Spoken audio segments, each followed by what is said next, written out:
Les refs, Adidas et Willy Chavaria ont sorti une collection inspirée de la culture mexicaine. Moi, vous savez déjà, c'est un bail que je kiffe, donc forcément j'ai des attentes. On va tester tous les produits, on va donner notre avis et on va parler de l'aspect culturel autour de la collection. Ouais, c'est important les refs. À la fin de la vidéo, on va savoir ensemble si ça vaut le coup d'aller choper une pièce. Oh, c'est un mec important hein, pour vous? C'est le premier latino à arriver, je pense, dans des sphères comme la Paris Fashion Week, etc., à proposer un vrai projet. Ça faisait longtemps qu'on attendait ça, donc là, on est tous au taquet. Hein. Moi, j'avoue que quand je fais mes recherches, du coup, sur la culture latino, etc., qui est... En vrai, c'est pas ma culture, parce que je suis pas d'origine d'Amérique du Sud, mais je vais expliquer après le délire que j'ai et l'affection que j'ai pour cette culture. Mais en tout cas, moi, quand je fais mes recherches sur toute cette culture, etc., c'est à ce moment-là que son nom hip-hop. Genre avant ça, avant que je fasse mes propres recherches, vraiment que je pousse le délire, j'ai jamais entendu parler de Willy Chavaria. Parce qu'au final, c'est quelque chose qui est archi récent et même nous, dans la commune latino, en tout cas moi, je l'ai découvert que, je pense, il y a 1 an et demi où il a gagné les Latin Fashion Awards. Okay. En gros, il y a un truc qui s'appelle les Latin Fashion Awards. Là, c'était la première édition, je crois, en 2022 ou 2023. Et il a gagné le prix du meilleur créateur. Et c'est là où, en tout cas, je sais qu'il a explosé un peu partout, même dans d'autres pays, quoi. Parce qu'avant, c'était très Mexique, je pense, et les États-Unis. Son âge, moi, ça m'a choqué. Il a 58 ans, frérot. Ouais, c'est-à-dire que là, il est des prix seulement maintenant, qui sont reconnus seulement maintenant, qu'il ait sa collab seulement maintenant. Je pense qu'il faut qu'on en parle après, tu vois. J'ai l'impression c'est fou comme ça arrive tard. J'ai l'impression que tous les mecs qui arrivent à percer maintenant le plafond de verre, c'est des vieux de fou.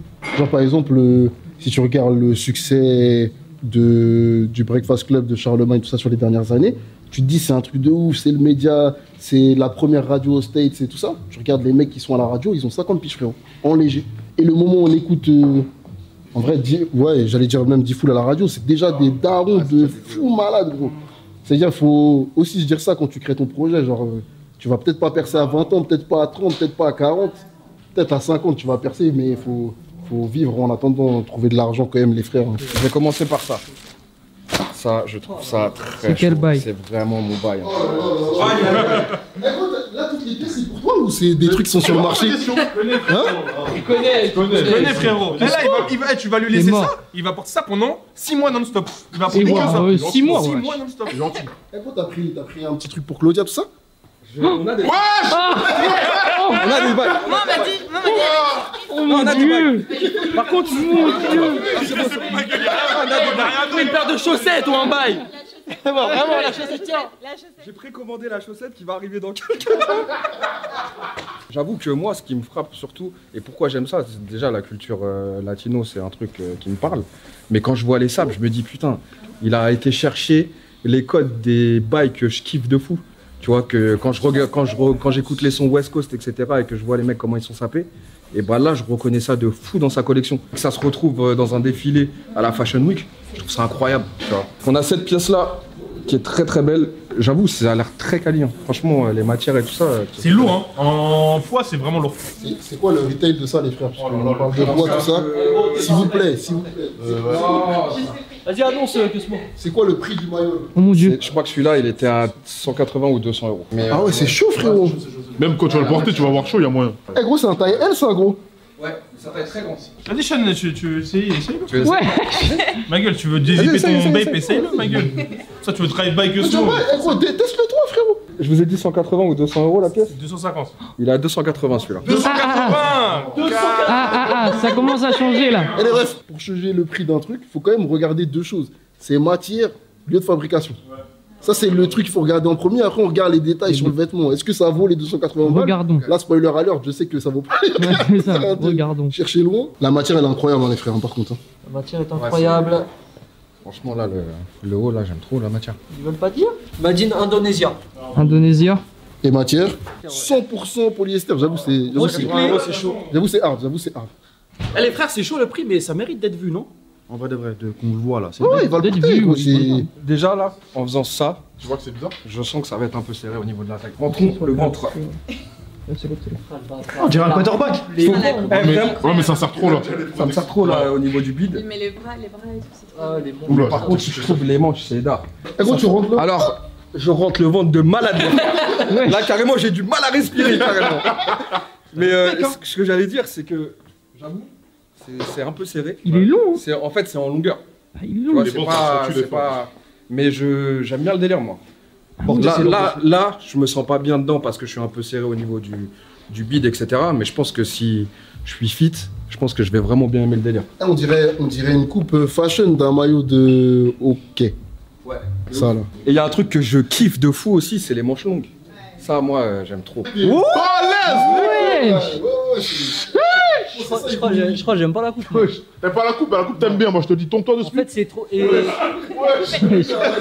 Et moi, je préfère quand c'est. Quand c'est quoi? C'est quoi? Quand c'est plus large que long. Mais par contre, là, ça c'est. Toute cette partie-là, c'est banger de fou. Ça taille grand, hein, les gars. Elle wow. Parce que moi, en ce moment, je mets du XL, voire du double XL dans les sapes. C'est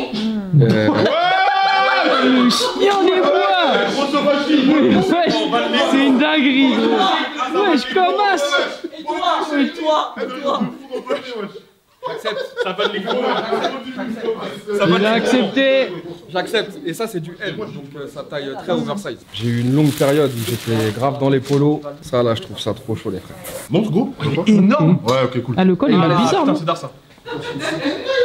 C'est du L. Ah ouais, putain, ça me rigolait. C'est L, les frères. C'est du L. Non, vraiment. Et moi, quand je dis à Monroe, prends les pièces, je dis prends tout en XL. La tête de l'homme, ça allait être énorme. Mais je pense aussi que ça se porte de manière pour que ça soit vraiment très large. Parce que lui, les vêtements amples, c'est grave son délire. Et même, tu vois, il reprend aussi, tu vois, les latinos de Los Angeles qui s'habillent avec les Dickies et les chemises à carreaux. Il reprend ces trucs-là, il fait des collections avec. Mais les chemises à carreaux, elles sont big de ouf. C'est vraiment sa spécificité d'avoir des vêtements amples. On est à combien sur cette pièce, les frères? Là, on est à... Le maillot, c'était combien? Il est moins cher. 280. Ça, c'est moins cher? Vas-y, juste prix. Là, il est moins cher, il est à 140. Moi, franchement, le col, je le trouvais grave pointu. Mais au final, je trouve quand je le vois porter, vraiment, ça me... Ouais, faut l'assumer. Juste l'assumer. Je pense que ça va marcher. Tu l'aurais pris cette pièce? Moi, je pense. Bon, là, faut vraiment mettre le bouton du haut. C'est bien serrer le col. Bien West Coast. Obligatoire, c'est comme ça que ça se porte, mon pote. C'est la West Coast. Vas-y, dis-nous, frérot, si tu veux. On essaie d'échanger avec toi, frérot. Je pense que tu peux ouvrir, mais moi, le délire de genre vraiment mettre tous les boutons jusqu'au bout et avoir le col bien serré, c'est les codes de la West Coast, en fait, pour moi. Même jusqu'en haut. Le délire. Et même des fois, tu fermes juste le, tu sais, les chemises, tu fermes juste le bouton du haut et le reste, tu laisses. Celle-là, je suis un peu moins serré. Elle est un peu plus ample. Encore 2 runs de 5 km et tu peux le porter, je pense. Je pense plus que ça. T'es gentil, mais plus que ça. Je trouve que c'est trop fashion pour toi. Ah ouais? Je vois la référence, c'est quoi de base? Mais là, en fait, ça me fait comme quand tu portes du Anglan, là. Tu sais, genre, ça fait qu'un riz, mais genre c'est très fashion, frérot. Mais ça te va bien, ça te va bien. J'aime beaucoup, en tout cas. Mais je vois ce que tu veux dire. C'est vrai que j'ai pas l'habitude de mettre des pièces un peu qui vont sur ce côté-là. Et par contre, je pense que si là, j'ai le short avec une bonne paire, tout ça, peut-être une paire de Cortez, je sais pas, tu vois. Je pense que l'ensemble, il est incroyable. Ils aiment bien, ils trouvent ça va bien. Mais pourquoi le col il est pointu comme ça? Il y a une raison vraiment? Bah, je pense qu'il reprend aussi les codes des anciens costumes. Tu vois, les Mexicains à l'ancienne, ils avaient une façon de s'habiller qui était, c'est des genres de costumes très amples. Tu vois, des pantalons pinces assez amples, etc. Avec des vestes de costume qui reprennent ces délires-là, tu vois. Okay. Et c'est pour ça, je pense, le délire pointu, ça vient de là, tu vois. Quand j'ai fait mes recherches un petit peu, j'ai vu qu'il y avait un pan de Mexicains qui, ils ont connu la discrimination, etc., le racisme aux États-Unis quand ils sont arrivés à Los Angeles, quand ils ont émigré. Et il y a tout un mouvement qui s'est créé autour de ça, où genre ils se sont créés leur code de vestimentaire, et là même la façon de porter, tu vois, c'est très ample, etc., et c'est ce qui récupère Willy. C'était vraiment le truc de représenter d'où ils viennent et leur culture, et de dire ouais, nous c'est ça qu'on est. Et on en est fiers de ouf. Et c'est ouf aussi comment il y a ce renouveau du costume qui est genre de partout, même avec le Met et tout. Genre là, il y a un vrai truc qui est en train de se faire, genre de l'identité du costume qui est hyper intéressant, quoi. Le délire Chicano, du coup, le terme, c'était genre ils se faisaient traiter de Chicano, eux, à l'époque. Et ça n'a pas duré très longtemps parce qu'ils ont vite récupéré le terme pour en faire une force. Et en mode de dire ouais, nous, on est des Chicanos, on est fiers d'être des Chicanos, et ils ont vite retourné le terme. Le Chicano, c'est votre N-word là? C'est ça, c'est ça. Bah, c'est ça, pour moi c'est ça, parce que à la base c'est, tu vois, les immigrés mexicains qui arrivent à Los Angeles, et les gens ils les traitent de Chicano, comme les Renois ils se sont fait traiter de... Chasseur, tu peux le dire maintenant que t'es Renoir, non? Ouais. Je suis pas sûr que je vais aller sur le N en direct. Oh, le bâtard. J'ai tout droit, il a dit ouais. Il y a Fouli qui a dit, je viens d'apprendre que Cosmo c'est un Mexicain, les frères il est algérien. Non, on va redire à chaque fois. J'ai l'impression que les latinos c'est quand même les rebeux de... J'avoue, ça aussi, je trouve. La théorie est bonne. Il a un jeu, c'est de reprendre mes takes d'il y a 2 ans et de les dire dans les contenus. Hier, il m'a prévenu, il m'a dit hey, je vais redire ta take demain dans le live. C'est les Arabes des États-Unis, mais on revient dessus, on arrive. Mais gros, pour moi, il y a un vrai truc qui les sauve, entre guillemets, c'est qu'ils partagent quand même la même religion que le pays de base. Les États-Unis, c'est un pays qui se dit très, genre, chrétien, on va dire, tu vois. Et comme les latinos sont quand même chrétiens, il n'y a pas le même rejet qu'il y a avec les Arabes en France, tu vois. Mais sinon, c'est pareil, hein. C'est genre culture très forte, musique très forte. Famille. Ouais, même le truc recentré sur la famille et tout, c'est vraiment similaire. Et utilisation d'un mot péjoratif pour désigner, mais ça, c'est la spécialité des colonisateurs. D'arriver dans un endroit et de dire aux gens qui habitent là, ouais, trouver un nom. C'est un nom mauvais pour les appeler, tu vois. Chicanos, tu vois, c'est un terme que j'entends depuis longtemps, tu vois, même dans les films, etc. Et je m'étais jamais posé la question de est-ce que c'est raciste, parce que les mecs qui emploient ce mot-là, c'est des latinos et c'est des chicanos, tu vois. Ça veut dire que je m'étais pas dit c'est que récemment où je me suis dit est-ce que c'est quand même pas un petit peu raciste, comme le N-word, hein. Il y a des films où genre ils voient un hispanique arriver, ils disent ah là, chica, tu vois. Il y avait des indices quand même. Mais crois-moi, c'était raciste, frérot. Crois-moi, c'était. C'est vrai, mais en tout cas moi dans ce que moi je regarde en étant petit et toute la culture que je prends à la figure, bah, je le ressens pas comme une insulte. Donc je pense que même de toute façon ils disent que. T'es pas latino.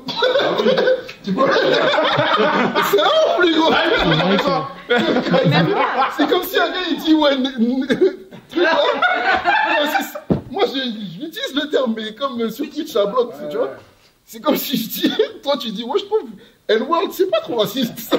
Comme on voit à la télé là, tu sais quand Michel dit on peut plus faire des blagues sur ces trucs là. Tu vois. Je sais, mais par exemple quand je suis petit et que je regarde des clips et tout ça et que je traîne avec Naïk. Frérot, on s'appelle comme As, pour moi c'est pas raciste, frérot. Moi j'ai un autre pote, là j'ai un pote boire, on s'appelait comme As, je vais pas dire son blaze, mais il travaille chez Camino, on s'appelait N-word. Je le dis, et son nom de rappeur, c'était Shorty. Fais-nous recherche, voilà. Bah sur la tête de ma mère que c'est faux. Sur la tête de sa mère. Sur la tête de ma mère. Au détour d'une blague, mais t'es fou, j'appelais pas comme As.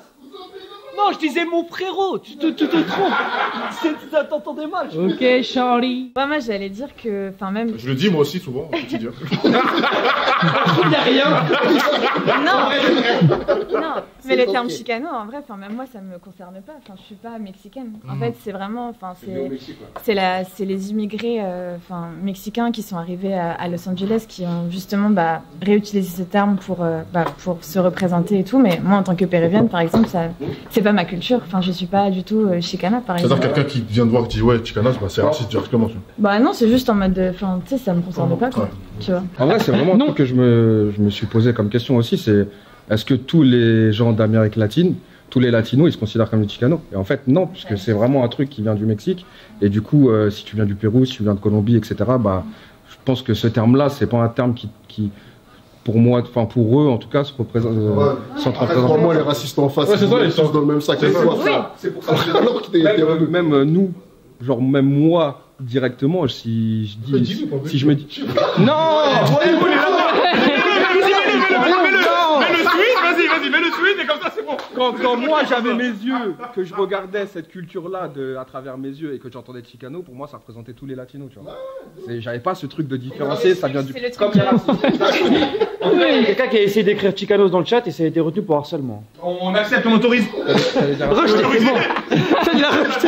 C'est le problème où tu sais, il y a une uniformisation des cultures. C'est comme quand tu dis arabe, tu peux pas comparer quelqu'un qui vient, je sais pas, genre du Maghreb et quelqu'un qui vient du Moyen-Orient. Et c'est comme nous, tu peux pas comparer quelqu'un qui vient du Mexique et quelqu'un qui vient du Pérou. Enfin, on a des cultures qui sont tellement différentes. Et c'est là où Willy, c'est hyper intéressant, c'est que en vrai, il est en train de justement porter la culture chicana et la culture mexicaine. Et genre, c'est incroyable parce que ça ouvre des portes sur des questions sur l'Amérique latine qui sont hyper importantes. Mais après, ça reste leur culture à eux, tu vois, par exemple. Et nous, on est hyper on se sent représenté d'une certaine façon parce qu'il y a beaucoup de codes, par exemple tout l'aspect religieux qu'il a dans ses collections, qui par exemple font écho avec moi et ma culture péruvienne et tout. Mais par exemple, ce genre de pièces, elles sont incroyables et je les adore. Mais par exemple, c'est pas quelque chose où moi je me sens représentée, tu vois. Ah ouais? Bah ouais. Ça veut dire que par exemple, ce sweat-là, tu le porterais pas? Bah, je le porterais comme par exemple, je pense que tu peux porter un maillot d'une équipe qui n'est pas la tienne, tu vois. Mais c'est pas quelque chose où par exemple, quand moi je fais mes contenus ou un peu, je suis en mode, je m'habille en mode Pérou, tu vois. Bah, par exemple, je les mettrais pas, tu vois. Ok. Mais attendez, il y a écrit Chicano sur le sweat quand même. Ouais. Moi en tout cas, je le Mais ils sont vraiment rien. Tu l'avais acheté, ensuite Adidas, c'est écrit N-word comme ça. Je pense que c'est pas un terme problématique, genre comme le N-word, genre à ce point-là, mais c'est juste que c'est hyper relié à une communauté qui a son histoire, etc. Où moi je sais que j'aime bien faire attention et genre je me vois pas le porter quoi. Mais là, moi je le porte au calme. Moi j'avoue, je le porte au calme. Au calme. Ça fait tatouage un peu. Ah ouais, vraiment, c'est ça que je kiffe. Et Adidas, ils m'ont envoyé cette pièce et je l'adore. Mais je la porterai, mais c'est pas une pièce où je vais être en mode, c'est quelque chose qui me représente, tu vois. C'est genre une pièce que je kiffe, la coupe elle est incroyable et je vais la porter, c'est sûr. Mais c'est pas non plus quelque chose où je suis en mode putain, c'est la pièce qui me représente en tant que latina, etc. C'est une folie, c'est une folie. En plus, je suis gros et ça me va bien. Ça, c'est non, j'allais dire ça, mais tu l'as mieux dit, frérot. C'est ça qui est. Et là, la différence avec les autres pièces qui sont un peu fit et longues, là, on a un délire qui est un peu plus court et qui est beaucoup plus large. Mais du coup, j'aime beaucoup. Montre le dos. Montre le dos. Ouais, c'est chaud. Bah ouais, frérot. Ouais, c'est très très chaud. T'as dit un truc par rapport à ça, excuse. C'est que tu différencies. T'as dit, ouais, c'est des cultures qui sont différentes. Mais du coup, le mot latino, ça veut dire quoi? En fait, c'est ça qui est genre, c'est tout un truc, genre, où moi j'aime bien dire que, en fait, tu deviens latino que quand tu pars des fois de l'Amérique latine, tu vois, parce que, en vrai, quand nous on est là-bas, genre, moi t'es péruvienne, t'es genre machin, tu te définis d'une façon qui est hyper différente, et c'est que quand tu te regardes de l'extérieur de notre communauté, qu'en fait, tu utilises ce terme un peu, tu vois, j'ai l'impression. Je pense que ce qui nous relie, c'est le passé colonial qui est commun, tu vois, c'est notre histoire qui est commune. Mais en tout cas, moi, je sais que quand j'utilise latino, j'ai conscience qu'il y a genre une infinité de façons d'être latino, tu vois. Genre, moi, je suis latina comme une mexicaine et latina comme, enfin, même genre, t'as des afro-latinos, t'as des latinos qui sont blancs, t'as des latinos qui sont indigènes, typés des Andes, plus comme moi, ou de l'Amazonie. Enfin, latino, ça veut dire tout et n'importe quoi. Et il faut juste avoir conscience de la pluralité que ça cache, quoi. Et gros, question très bête. Ouais. Et quand j'étais petit, j'ai fait du latin un peu. Genre, par exemple, ça veut dire l'Italie, c'est un pays latin? Non. Parce que latino, c'est latino. Et gros, il y a des gens qui se posent des questions. Je suis la voix du chat. Pourquoi tu es pas latin, frérot? Je suis latino un petit peu. Je suis un peu italien, non? Non, mais il y a des gros débats sur TikTok entre les Espagnols, les Italiens, les Portugais qui sont en mode on est latino et on est en mode non, vous êtes pas latino. Vous êtes pas dans le Vous êtes les colons. Non, parce que latino c'est le diminutif de latino-américain. Donc c'est les pays qui ont été colonisés et qui parlent une langue latine. Donc tous les pays hispaniques et les pays. L'italien c'est pas une langue latine. Mais c'est les colonisateurs. Mais en fait, latino, le mot juste latino, ça vient de latino-américain, tu vois. Donc c'est juste que c'est le diminutif, tu vois. Ok. En fait, à partir du moment où ils ont été colonisés, ça a créé les latinos, quoi. Tu viens de l'histoire coloniale et d'ailleurs, je suis pas sûre à 100%, mais en fait, c'est quand la France, elle a voulu envahir le Mexique, en fait, il y avait un peu ce truc de... en fait, il y a un truc commun qu'il faut trouver qui donne un motif à la France de venir envahir le Mexique et tout. Et donc, on veut avoir un truc... uni, genre latin. Et du coup, ils ont dit latino, et c'est un Français, je crois, qui a dit pour la première fois le terme latino genre au XVIIIe siècle. Attention, et après, c'est resté. Ils trouvent toujours une excuse pour envahir, de toute façon. C'est une dinguerie, parce que hier, on se faisait la réflexion. C'est quand même l'un des... J'ai l'impression, quand on se l'est dit hier, que c'est l'un des seuls endroits au monde où genre il y a un aussi gros continent et où il y a aussi peu de langues parlées différentes. Il y a tellement de langues natives, genre, et qui sont extrêmement parlées. Enfin, au Pérou, par exemple, le quechua ou l'aymara, c'est deux langues qui se parlent encore. Enfin, il y a beaucoup de langues, c'est juste qu'elles sont invisibilisées. Mais par exemple, dans ma famille, mes grands-parents, ils parlaient le quechua, quoi. Tu vois, et il y a beaucoup de gens qui sont encore... c'est une langue, le quechua? Quechua hablante, ouais. Okay. Bien sûr. C'est-à-dire la marque Decathlon, elle vient de la langue. C'est latino, les quechua, les quechua, le quechua c'est une langue, et en gros c'est la langue que parlaient les Incas en fait, qui est genre un peuple natif. Ça, c'est chaud. Et dans le quechua, t'as genre 7 familles, t'as 7 quechua différents, et par exemple ma famille parle le quechua Huanca, qui est le quechua 2 du centre du Pérou, quoi. Okay. Et t'as des alphabets différents, enfin genre c'est tout un truc. Je trouve quand même que c'est une force d'avoir un pays qui est même s'il y a plein de, je vais dire dialectes, puisque vas-y, des mots que je connais, c'est d'art qu'il y ait quand même une langue qui unifie tout l'endroit. Ouais. Et ça permet aussi, quand on se réorganise, de faire des projets qui peuvent porter toute l'Amérique latine en même temps. C'est bien tant que genre, justement ça garde le respect avec les langues natives et que genre elle les écrase pas au point où elles n'existent plus, tu vois. Parce qu'il y a eu tout ce truc où en vrai pendant des années en fait les gens avaient honte, genre ma propre famille, de parler leur langue native, tu vois. Bah oui, mais ma grand-mère voulait pas parler quechua à mon père parce que c'était très mal vu, tu vois. Et donc c'est que maintenant que en vrai la nouvelle génération, même là-bas, elle commence un peu à se retourner vers son indigénéité et que genre ouais, il y a une sorte de retour un peu aux sources, quoi. Mais Latino, c'est la première musique au monde, j'ai l'impression. La Bad Bunny, c'est trop chaud. Et si on ne calcule pas, hein. Franchement c'est dur, hein. Parce que, en France, c'est hyper compliqué. Les gens franchement, il y a très peu de temps, ils sont en mode de latino, ça vend pas. Moi-même, en tant que créatif, quand j'essayais de taffer avec des gens et tout, leur proposer des projets, aller chercher des financements et tout, j'avais toujours genre ce truc de non, en fait, le latino, ça vend pas ici. Ici, c'est focus rap, ici, c'est focus culture plus afro, etc. Et genre, on vous calcule pas, quoi. Alors que maintenant, tu regardes Bad Bunny, le mec a sold out, genre, littéralement tous les stades, et toutes les plus grandes salles de Europe en littéralement 5 minutes. En France, t'avais 500 000 personnes sur la file d'attente. T'as des histoires, toi, avec Bad Bunny, non? T'as pas failli bosser avec toi tous les jours? Ouais. Un jour à 22h, j'étais chez moi et tout, je faisais ma vie. Et une pote à moi qui s'appelle Naira, bref, qui fait du rap ici en France, elle m'envoie un message en mode ouais et tout, mon produit. Naira. Naira. Dédicace à Naira. Ouais, Naira. Et je crois qu'elle m'envoie un message en me disant ouais, mon producteur et tout, il a reçu un message de quelqu'un qui cherchait quelqu'un pour faire de la prod qui parle espagnol. Il me dit ouais et tout, c'est pour un artiste, il vient je crois pour faire un événement et tout dans pas longtemps, il cherche quelqu'un, en vrai tu serais chaude et tout. Moi je pense argent, je suis en mode ouais de ouf. Grave genre. Et donc là je reçois un appel, il est 22h30 d'une dame et tout, elle est en mode oui alors voilà, donc c'est quelqu'un, on cherche quelqu'un de latino de préférence pour suivre un artiste pendant 3 jours à Paris, t'es payé tant, genre archi bien payé la demi-journée, il faut juste le suivre et l'accompagner, être avec lui, nan. Donc moi je suis en mode trop bien, etc. Et j'ose pas demander qui est l'artiste parce que je me dis ça se trouve elle pensait que je sais pas, je suis genre une gratteuse ou quelque chose comme ça, tu vois. Et à la fin j'ose demander et je fais oui, du coup c'est pour qui et tout, et là elle me fait c'est Bad Bunny. Faut savoir que je suis une fan de Bad Bunny, genre Bad Bunny coule dans mes veines, et à ce moment-là je vais faire une descente d'organes dans ma chambre. Et donc elle me dit raconte-moi pourquoi je dois te prendre toi. Donc là je sors tout mon CV, je suis en mode alors en fait je sais faire ça, je parle espagnol, nan et tout.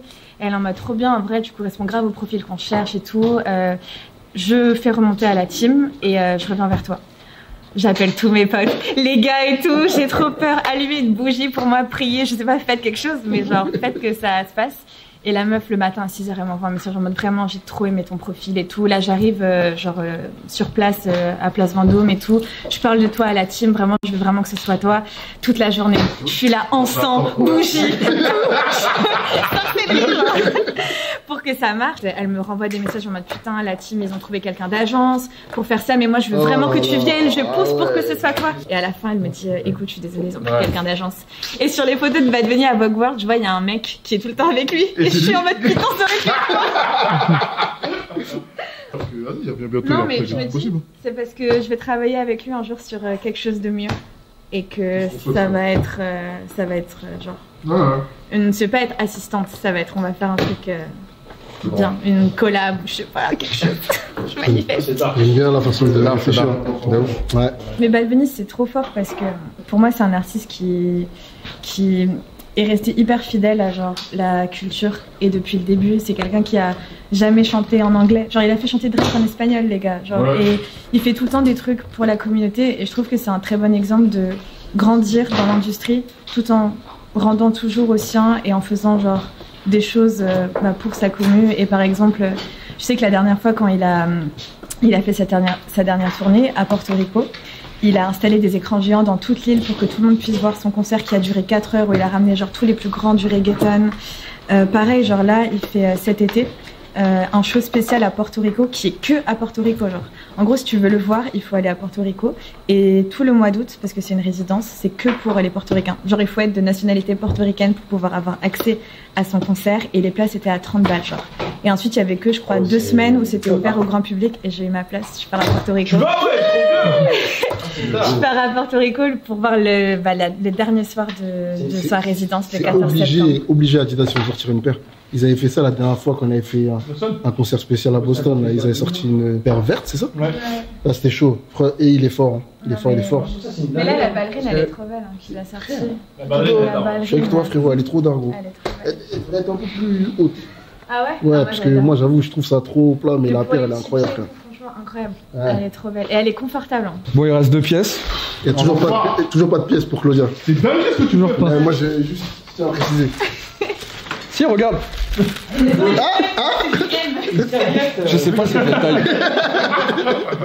Le reçu de la commande. Non, ça c'est le tee. C'est un tee tout simple. Hein. Ouais, d'accord. Ouais, matière quand même cool. Hein. Ouais, la matière elle est cool. Ouais, ça aurait été intéressant, je pense, vu qu'il est simple, d'avoir peut-être une shape plus prononcée. Ouais. Est-ce qu'on essaye Tu veux essayer? Tu vas essayer ça ou pas? T'es combien ça? 150 €? D'ailleurs, on n'a pas dit le pull. Le prix du pull, ce prix-là là? Après, c'est 140. Et les matières du sweat?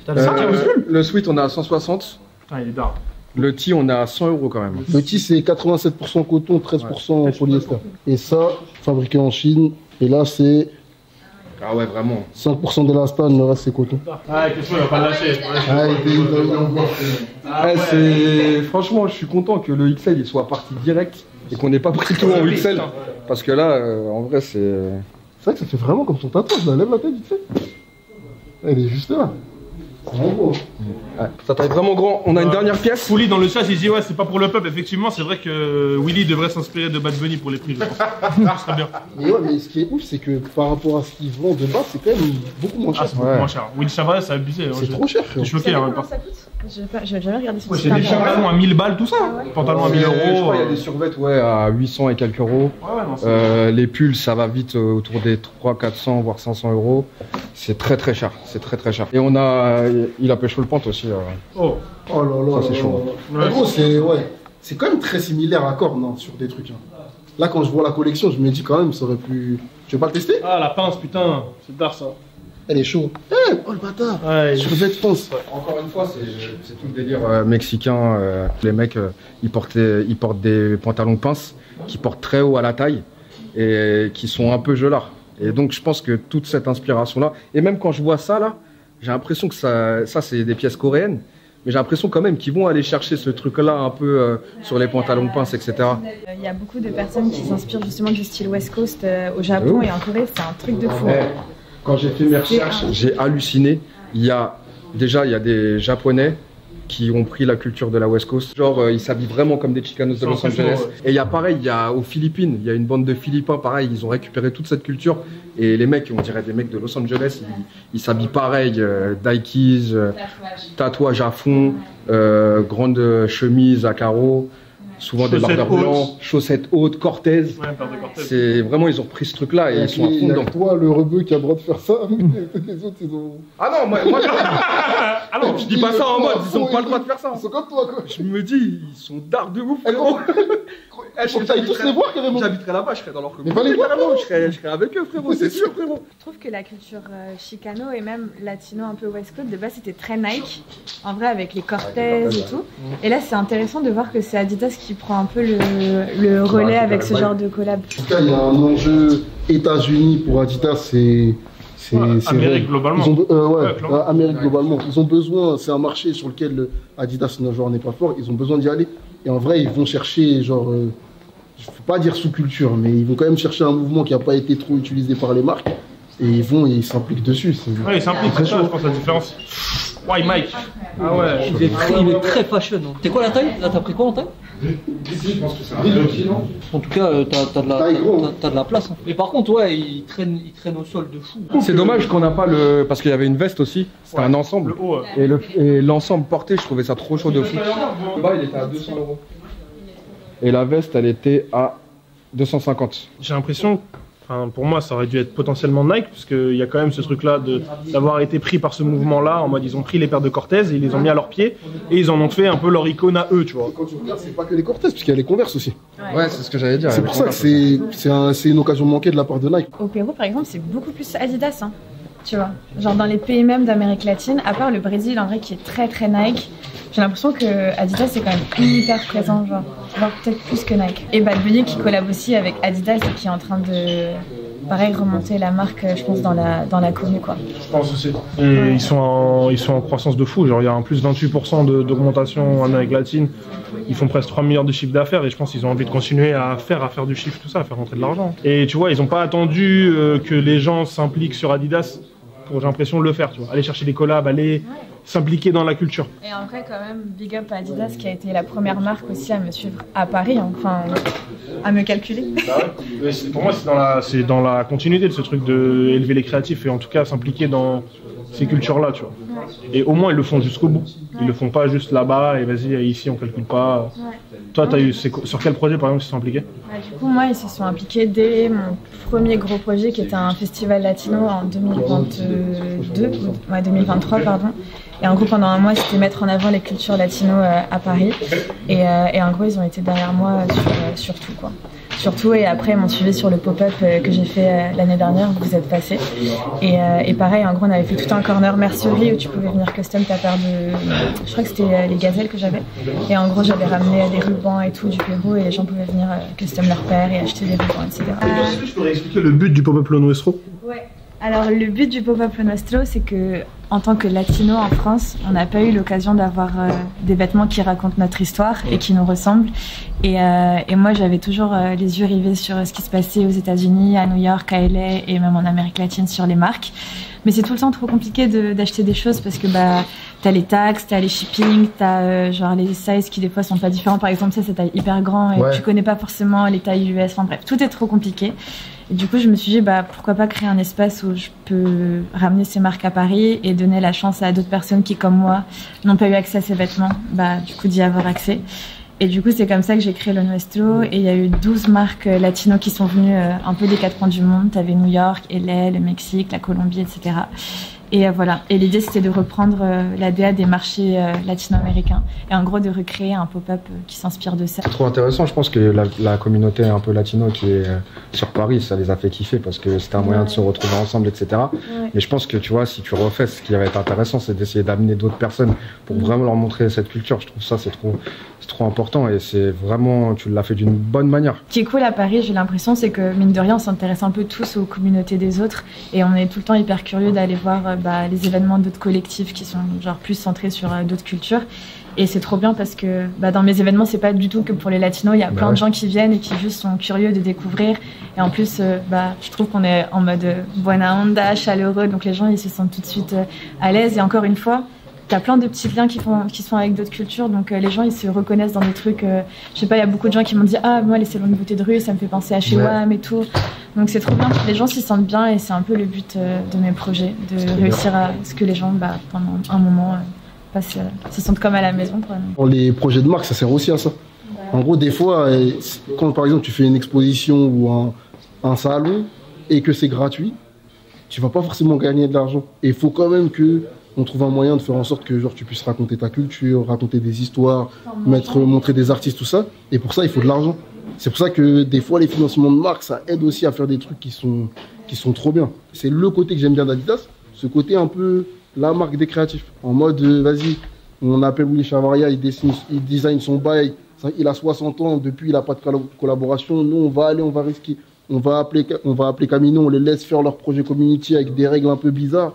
Vas-y, on les suit. Genre, j'aime bien ce truc-là. Ouais, moi j'aime bien aussi parce qu'ils vont chercher dans chaque pays et aller chercher des trucs pertinents. Et Yeezy aussi d'ailleurs. Yeezy aussi, c'est ça aussi. Et aussi, tu vois, genre en France, par exemple, il y a quand même, ils sont partis en Amérique latine, ils ont fait leur bail avec les gens là-bas, mais ils sont quand même allés chercher quelqu'un de France qui est aussi dans cette culture pour faire des trucs en France. Ça, je trouve ça, c'est d'art aussi, tu vois. Quand je vois le pop-up qui a été fait avec ton pop-up que tu as créé, tu vois. C'est quoi le nom?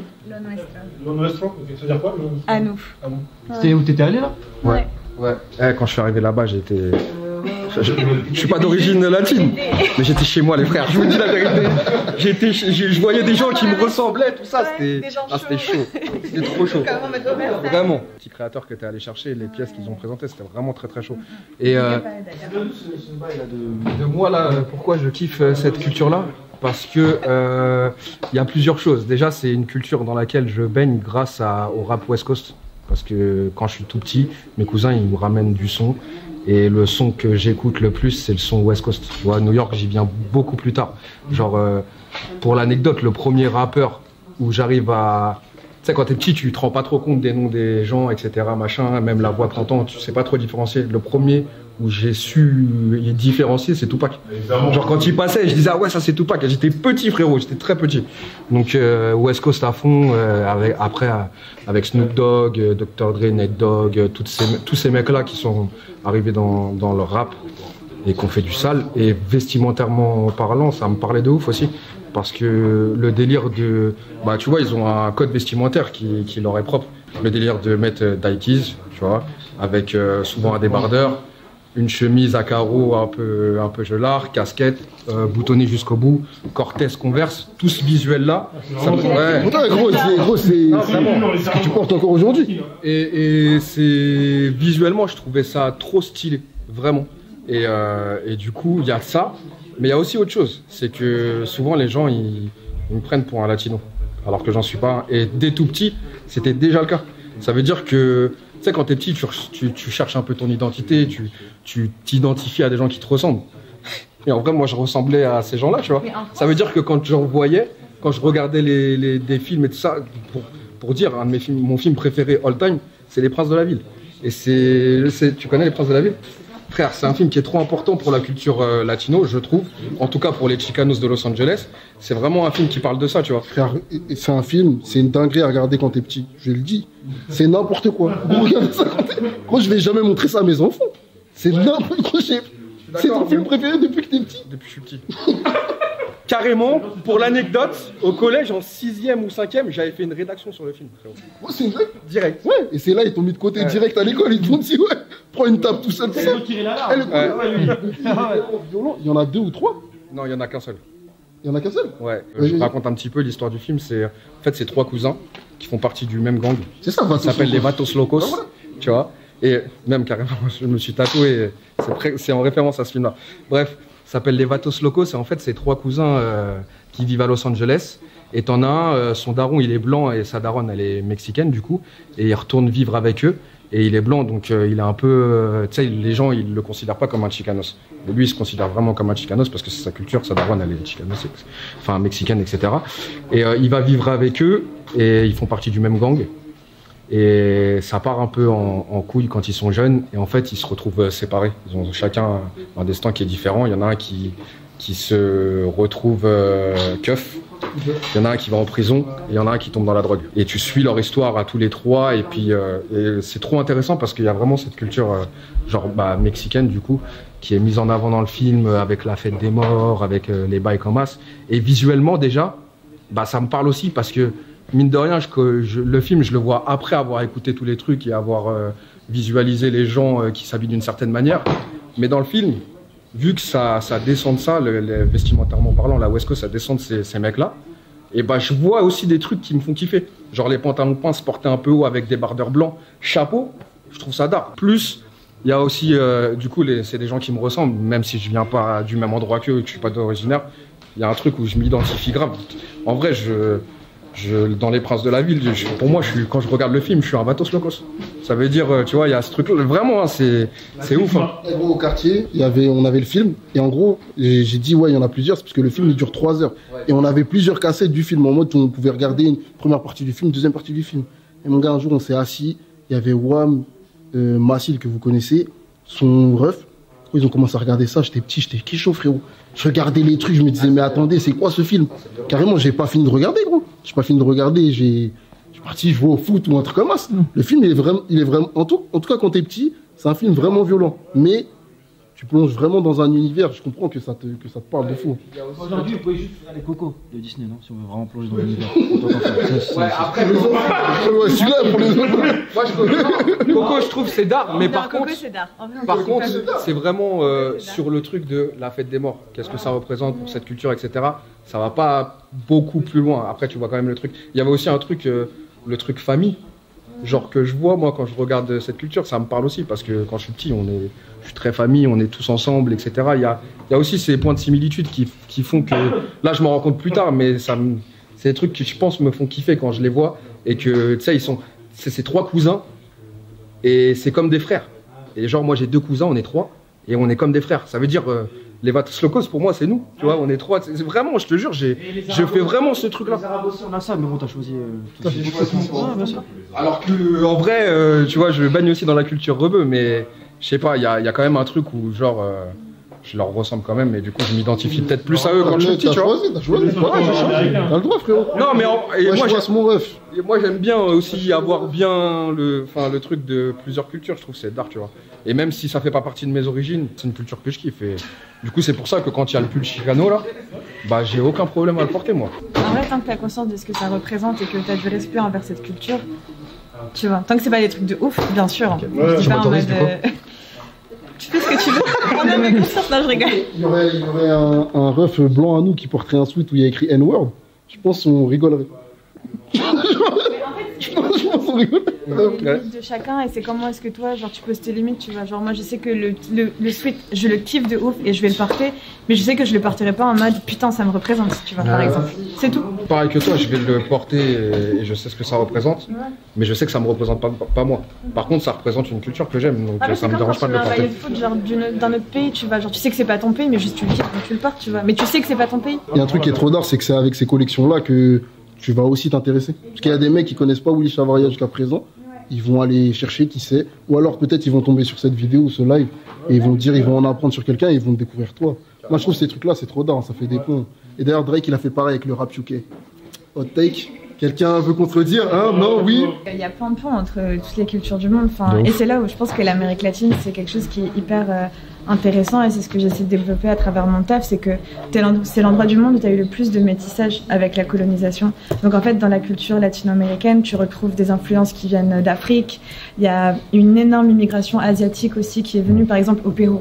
Tout ce qui est, il y a une grosse partie de la nourriture péruvienne qui est inspirée genre de la cuisine japonaise, par exemple la cuisine péruvienne Nikkei c'est inspiré du Japon. Enfin, en fait il y a tellement de mélanges, et même tu vois le Maghreb, il a invasion en Espagne, ensuite l'Espagne a colonisé l'Amérique, tu vois, donc en fait, t'as des ponts entre toutes les communautés, quoi. Il faut juste s'y intéresser et genre le faire avec respect, et voilà.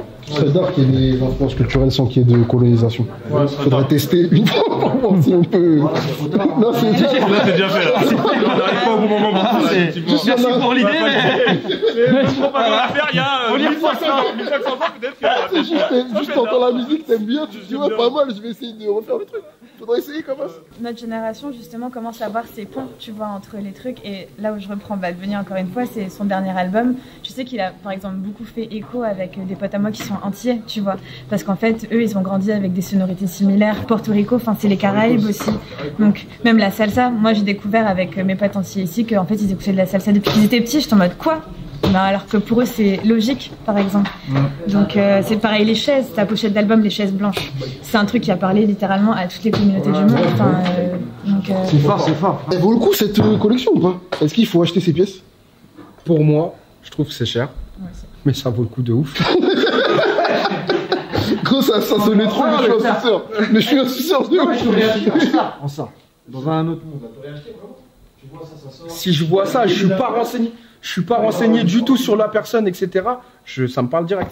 C'est vraiment. Et en vrai, je pense que on voit des similitudes avec ce que je peux porter d'habitude, tu vois. Il y a des trucs comme ça, tu vois. C'est les jerseys un peu baseball, football américain et tout ça. C'est des trucs que je kiffe de ouf déjà depuis longtemps et que je porte.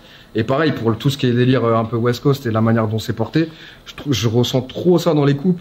Et c'est ça qui me fait kiffer dans sa collection. C'est pour ça que j'aime beaucoup. Au niveau des coupes et des matières, je trouve que c'est cool. Mais par contre, visuellement, c'est pas poussé de fou, c'est pas extravagant. Tu sais, t'as son nom qui est quand même marqué en gros. T'as des petits détails comme les fleurs, etc. Mais je trouve que ça suffit et que c'est bien intégré quand même, tu vois. Je pense que même si je connais pas la personne et que je vois les pièces, ça va m'intéresser tout de suite. Et je trouve que, on en parlait aussi, les shootings qu'il a fait, et visuellement, le lookbook, c'est trop beau, c'est trop bien fait. Les mannequins qu'il choisit, etc. Je trouve ça trop intéressant. Donc ça veut dire que, ouais, je pense que, et sachant mon passif sur cette culture et de comment que je la mange, ça me parle direct. Sadar, si après on fait le CV, c'est qui Willy et ce qu'il a fait, tout ça, c'est un personnage quand même, j'ai l'impression. À la base, j'ai vu qu'il avait fait des études de graphisme. Et en fait, il décroche un job, à mi-temps, qui est dans une marque qui s'appelle Joe Boxer, qui fait des calbars. Comme Monroe, frérot. Sous-vêtements comme Monroe. Aussi, parce que maintenant, il y a Willy Chevalier Underwear aussi. Il commence là-bas et il est dans l'expédition. Et à côté de ça, je pense qu'il est déjà très passionné par tout ce qui est mode, etc. Et il dessine surtout. Et donc il fait des croquis, il fait des trucs. Et il finit par avoir un rendez-vous et un stage avec je pense que c'est le boss de la section design chez Joe Boxer. Après, il rentre dans une autre boîte qui s'appelle Voleur. Ils font des vêtements de cyclisme. Et il rentre là-dedans en tant que designer directement. Et ce qui est marrant, c'est qu'à cette époque-là, c'est à peu près en 99, il y a Ralph Lauren qui développe une gamme de vêtements pour cyclistes et qui s'appelle RLX. Et ils font une collab avec Voleur. Et je pense que c'est là qu'il rencontre Willy Chavaria. Et du coup, il décide de lui demander, ouais, est-ce que tu es chaud de devenir designer pour cette gamme-là chez Ralph Lauren. Et du coup, il rentre à Ralph Lauren par ce biais-là, ce qui est ouf. Et donc, il bosse quelques années chez Ralph Lauren. En 2015, il crée sa propre marque, donc à son nom. Et en 2018, il rentre chez Yeezy. Et je trouve ça ouf. Je sais pas si vous vous rendez compte le nombre de cerveaux créatifs qu'il y avait chez Yeezy. Genre, tu regardes tous les gros noms d'aujourd'hui, ils ont tous travaillé chez Yeezy. Et ça prouve bien que, en gros, ils sont pas arrivés à ce résultat-là que grâce à Kanye. Là, quand je vois par exemple le pantalon que Mike porte, et tu peux montrer vite fait le pantalon. Je sais pas si vous vous souvenez des pantalons Calabasas qui étaient sortis. C'est le même pantalon référence. Et tout ça, c'est la même chose. C'est la même chose, même couleur, même intégration du logo. Et il a retravaillé la coupe, mais c'est la même chose, frérot. C'est gros, c'est trop gros. Pour moi, ça a shape Yeezy, ça a shape l'industrie d'aujourd'hui, frérot. C'est trop gros. À ce moment-là, on et c'est pas que grâce à Kanye, c'est grâce à tous les gens qui ont travaillé dessus. Lui aussi, parce qu'il a rassemblé tout le monde. Ça donne un résultat en design qui est exceptionnel, frérot. C'est comme si tu étais à FIFA et tu prends genre tous les meilleurs joueurs dans toutes les équipes, talent y compris, anciens joueurs, et après quand tu joues, c'est normal que tu gagnes, frérot. C'est trop. Et juste après Yeezy, il est devenu directeur artistique pour Calvin Klein. Ouais, jusqu'à, je crois, 2023 ou 2024. Et là, en 2025 seulement, donc il a, je crois, 58 ans, il est dans le top 100, là, Times, des personnes les plus influentes en 2025. Ce qui est ouf, je trouve. C'est d'art qu'il y a un mec qui vient de chez toi qui est devenu maintenant... De fou, je suis trop fier de ça, tu vois, ça représente vraiment... En tout cas, c'est un parcours qui est trop intéressant, je trouve. Casting pour défiler. J'aimerais bien, mais je suis un peu gros, je pense. Après, remarque, j'ai regardé ces... Elle fait genre, elle voit pas la recette. Mais toi, tu peux y aller comme ça, bah oui. Il va prendre en tant que j'ai regardé des défilés de Willy Chavaria parce que justement, on n'en a pas parlé, mais il y a aussi un truc, c'est que il fait des défilés à la Fashion Week de New York depuis, je crois, 2018 ou 2019. Et il y a eu un truc où, genre, la Fashion Week New York, pendant un moment, c'était très plat, c'est devenu pété un peu, etc. Et genre, lui, par contre, à chaque fois qu'il a fait un défilé, ça a fait du bruit de ouf. Vraiment, il porte ce truc-là. C'est vraiment genre street casting. J'ai des potes, enfin des gens, enfin des potes que je connais qui ont défilé pour Willy, quoi. Et c'est des gens qui sont pas du tout mannequins. Enfin, ils sont petits. Enfin, ils sont genre vraiment petits. Ouais, et puis... ouais, fais grave attention. J'allais dire, dans les défilés, il y a des gros, ils sont plus gros que moi, frérot. Je le dis. Moi, ce qui m'a choqué en vrai le plus, c'est au niveau de la taille. Genre vraiment, il y avait, et je suis petite, hein, je fais genre 1m59, t'avais des mecs qui faisaient genre 1m55, mais juste ils ont une tête de fou. Et genre ils défilent pour Willy, quoi. Le dernier truc aussi à dire, c'est trop beau de voir comment, bah en fait, à travers la mode, on peut raconter des histoires, en fait. Et à quel point ça peut ouvrir les yeux sur d'autres communautés. Et je pense que là, Willy, c'est un super bon exemple, quoi. Parce qu'il ouvre les yeux sur la communauté chicano, mexicaine et par là aussi latino-américaine. Et c'est trop bien, quoi. On découvre plein de trucs à travers ça. Le fond. Ouais. Trop lourd. Envie de regarder Coco. Ça. Manger un tacos. C'est le mec grave. Le mec qui a résumé le bail. Merci, Bruce, vraiment. C'est ça qu'ils font avec les reveux, ça veut, hein, putain. Merci les refs en tout cas. Ouais, merci les refs.